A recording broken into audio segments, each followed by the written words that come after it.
I'm Maria Menounos, and you're tuned in to AfterBuzz TV, the ESPN of TV talk. Now, let the buzz begin.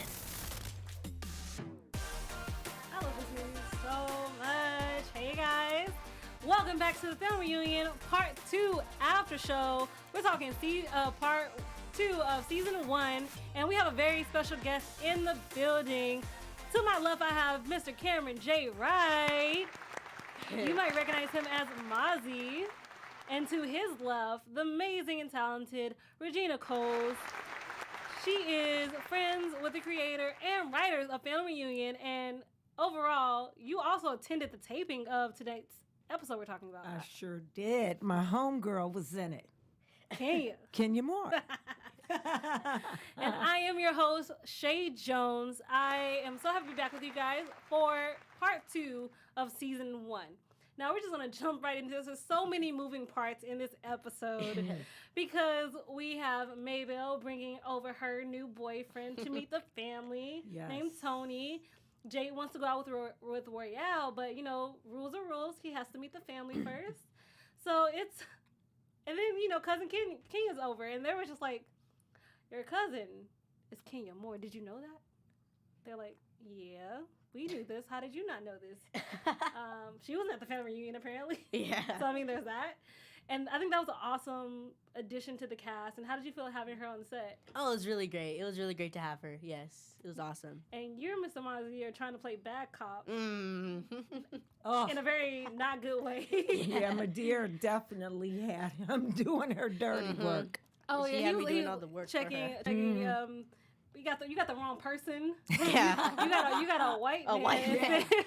Instead of the actual Tony Olsen that we needed. Right. Mm-hmm. You know, he was. I thought it was funny that Maybelle came and she was like, "This isn't my Tony. First of all, he's white. That's a tip off. I mean, the color." Yeah. And then, you know, MaDear tries to, you know, say, how did you know that's actually, like, maybe he, like, changed his color.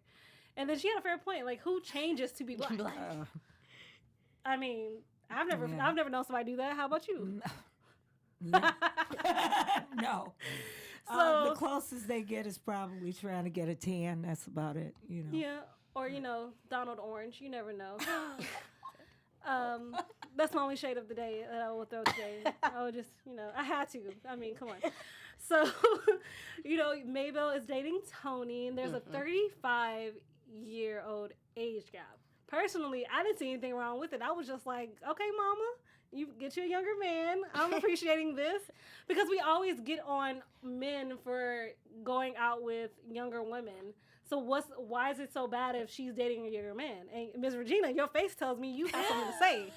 So is it that obvious? What are your thoughts? Old enough to be his grandmother. 35-year age difference. That is a lot. Well, maybe I didn't have no kids, so That's good. a lot. But you know what? I mean, if she can get some fun out of it, do it. I mean, realistically, I don't know too many people that's been a success for that could write a success story on that, but I'm sure there's people out there. But for me personally, 35-year age difference, no. Well, I mean, even MaDear had an issue with it. She Yeah. tried to bribe him with $1 million from Mose's account because she ain't got $1 million. So She ain't got $1 she was like, he million. good for it. Like, she said that the whole time. I'm just like, I love that you're using your son's finances when he's trying to get a house and get out your house to bribe your sister's man. Okay, appreciate it. But I love also the fact that he was super strong in his beliefs of that. I am not here for your money. I've run my own business for 10 years. First of all, let's give it up to a strong black man running a business for 10 years. I'm going to clap for that real quick. And who knows who he is. I appreciated that. And I like the fact that they both knew where they were in the relationship. They both on the same page of what it was. I don't know. As long as it's not the type of situation where as time goes by, you know, she's like, you know, very insecure about that age difference because that could happen. But, you know, as she gets older, you know, if he's really down into staying with the relationship, hey, You know. I mean, he's down. He put a ring on it.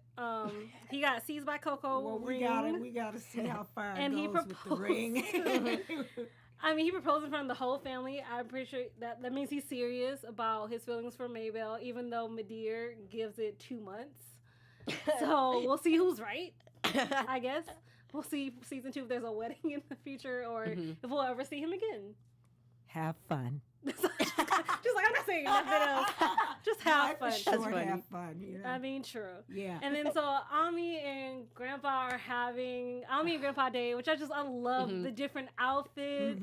Cute. Like for her tea party. She's so adorable. She is. I want her hair. I think her hair is awesome. It has so much bounce to it every time she's on. I love it. But I love that relationship and him seeing Richard Roundtree, who plays Grandpa Jeb, like spending more time with the grandchildren and actually putting on jewelry and different costumes from medieval to rocker. I thought that was a great thing to see my grandfather do, because I don't think my grandfather would have did that. I'm almost halfway sure he loved me, but he wouldn't have did all that. You'd be lucky to get a bedtime story, huh? He gave me money, which I appreciate. Oh, okay. So he could buy you off. You money is appreciative, okay? Yeah, I hear you. No, my grandfather was the best. Like when he was alive, like he was the one who always made me feel so special. But I never made him want to dress up. I was more of an athletic, sportsy girl.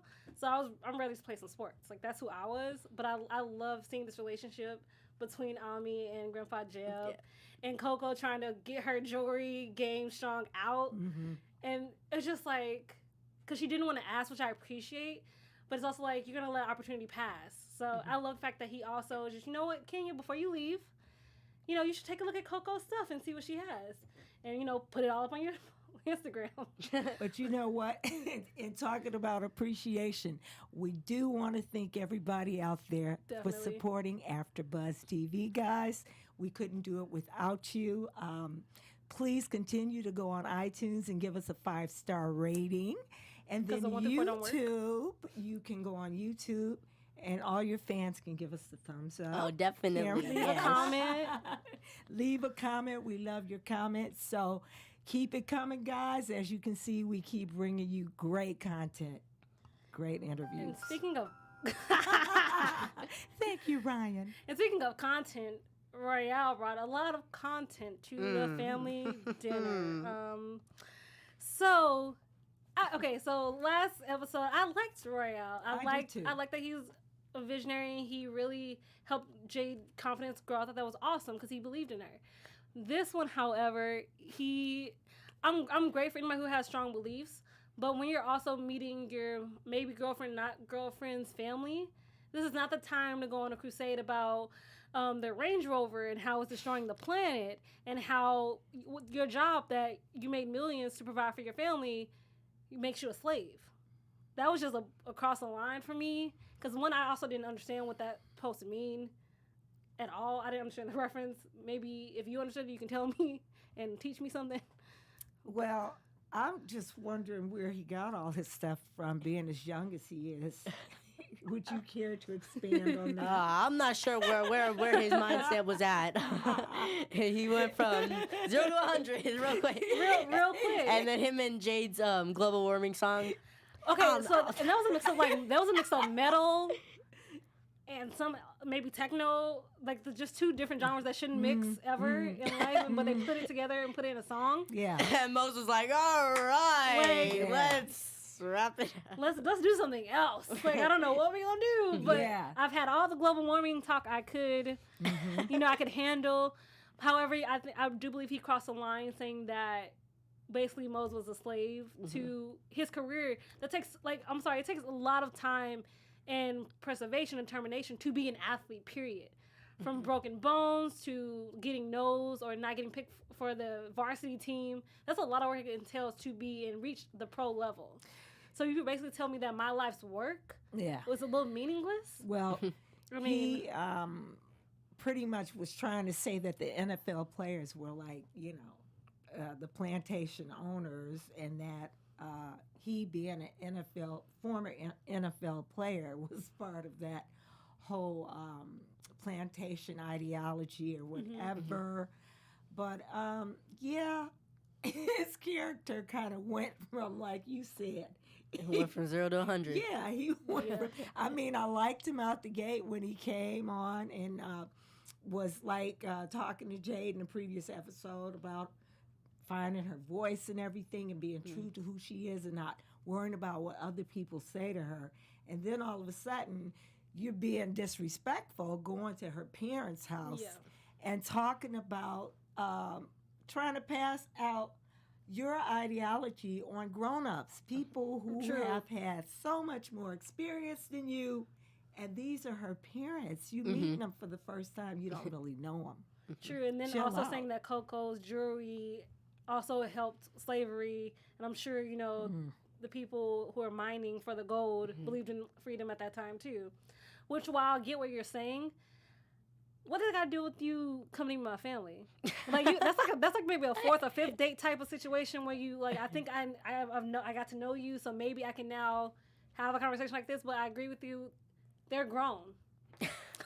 Well, the thing too was Jade, and she's young, but she was like taking up for him, which I kind of expect because she likes him. Yes. She likes him, so she's like, oh, everything he's saying is just... It's gold, and she hasn't... True. And I think also this would be, like, her first time actually dating someone, being allowed to date someone, and, like, you're going to find your little frogs for a while, so please, you know, let Royale be your first frog, that you kiss him, and then you're done. Yeah. Move on to the next one, and the next one, until you find the prince at the end of the rainbow, okay? Right. That's all I got. But it's like she's had a lot of frogs on the show so far. So I mean, technically Kurt wasn't a frog.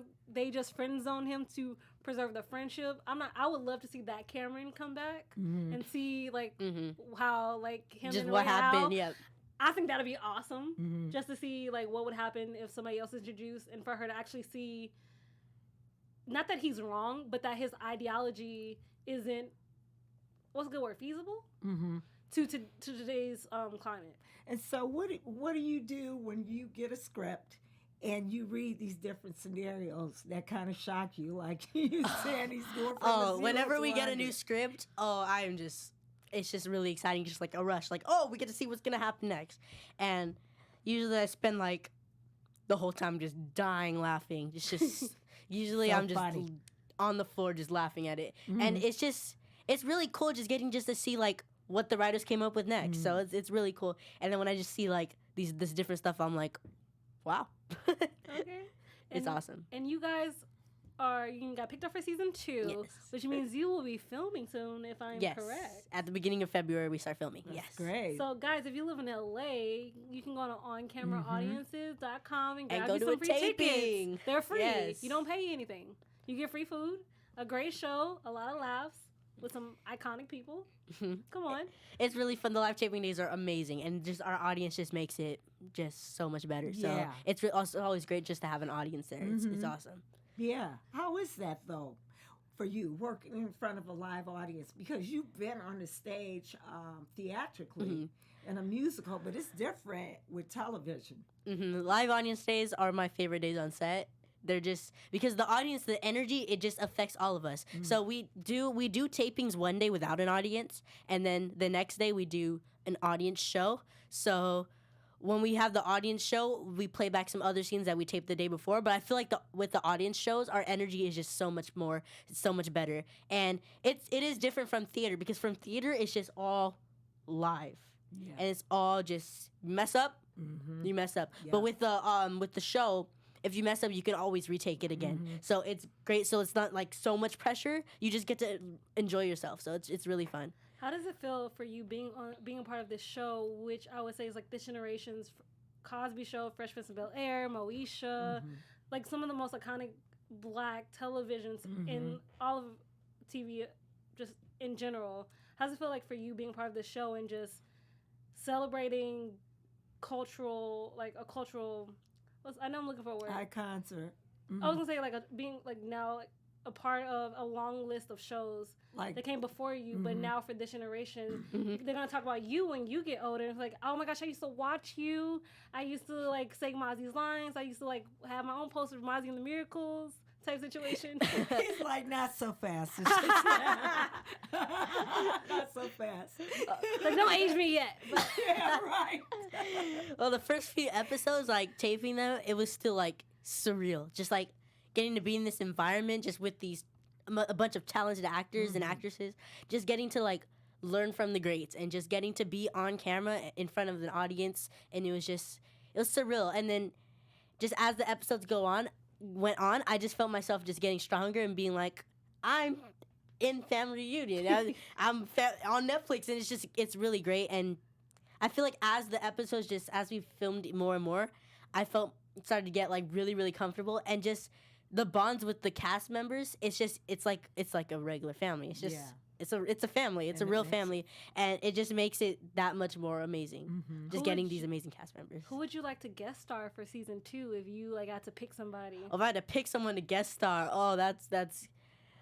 I'd like.